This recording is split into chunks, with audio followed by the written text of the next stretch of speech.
Bab 2055. Jessie Tang. Berapa umurnya tahun ini? Eric Qin bertanya dengan rasa ingin tahu. Seharusnya lebih kecil dari teman seiman, namanya Jessie Tang. Chen menghela nafas. Keponakan Tang juga sangat kasihan. Orang tuanya meninggal tidak lama setelah dia lahir. Satu-satunya kerabatnya yaitu bibinya yang tersisa masih dikurung di tempat semacam itu. Dia juga dikurung dan tinggal di partai bagian dalam ini, bahkan tidak pernah pergi ke dunia luar. Mendengar ini, Eric Qin secara otomatis membuat sketsa sosok gadis yang lemah, tertutup, dan malang di benaknya. Jangan khawatir, aku bilang hanya untuk menemukan teknik, bukan untuk memaksanya, kata Eric Qin.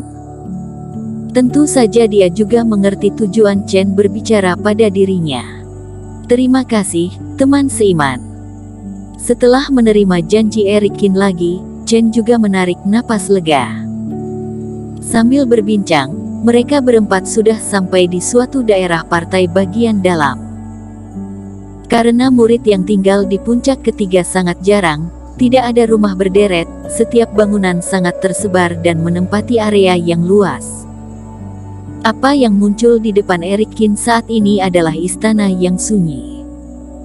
Di pintu, formasi seperti air mengalir ke bawah. Chen mengeluarkan token penatua dan memasukkan Reiki ke dalamnya.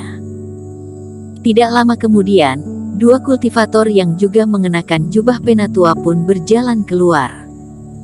Chen, Jenny Lin, apa yang kalian lakukan di sini? Salah satu kultivator berwajah hitam berkata dengan wajah dingin ketika dia melihat mereka. Murid kami baru masuk partai bagian dalam, ingin bertemu dengan keturunan guru, aku minta kemudahan pada kakak seperguruan Li.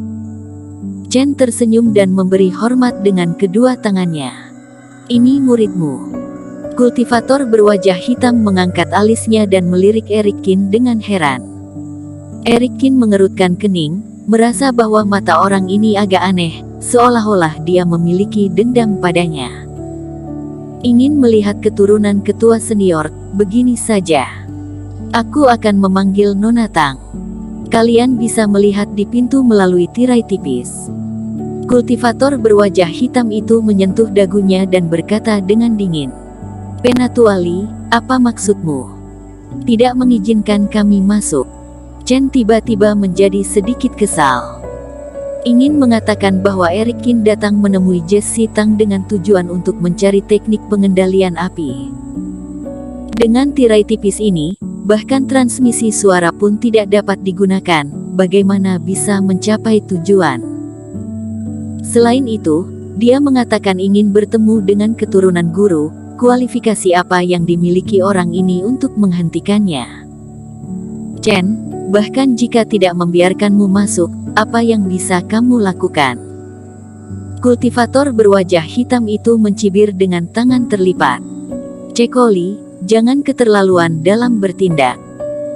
Bahkan jika muridku membunuh Yulianto Su, dia yang cari mati lebih dulu, dan jangan lupa, garis keturunan kita diizinkan untuk mengunjungi keturunan guru oleh ketua sekte, kamu tidak berhak menghadangi sama sekali.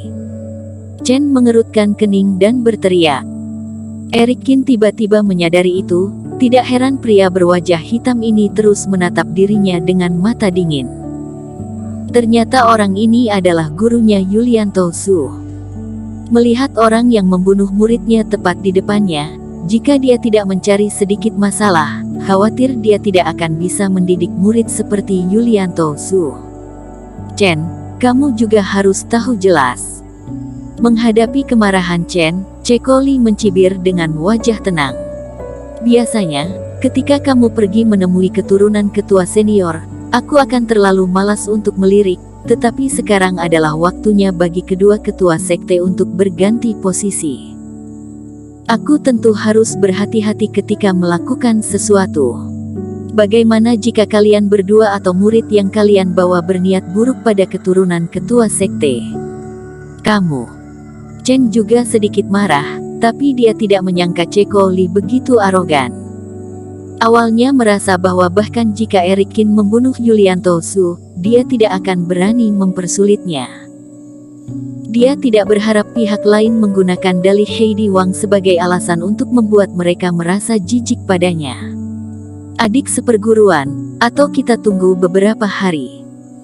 Melihat sikap pihak lain, Penatua Lin juga menggelengkan kepalanya berulang kali, terlalu malas untuk berdebat dengannya. Bagaimana? Ketemu atau tidak? Jika tidak ketemu, bawa muridmu pergi.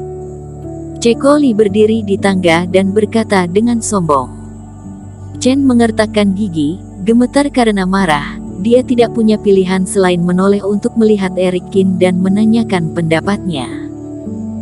Teman seiman, aku rasa sikap Ceko Li tegas, atau kita kembali lagi lain hari. Tidak perlu, aku punya cara.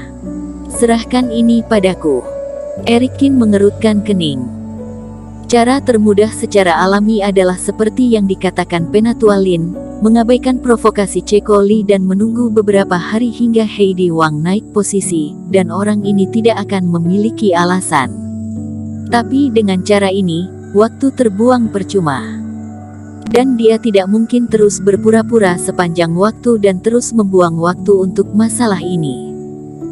Beberapa langkah ke depan, Eric Kin berjalan di luar formasi. Kenapa, guru gagal? Apakah kamu masih ingin mencoba? Ceko Li menatapnya dengan mencibir.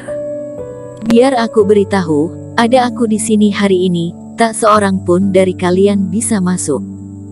Penatua Li, aku tidak bermaksud begitu. Eric Kin menggelengkan kepalanya.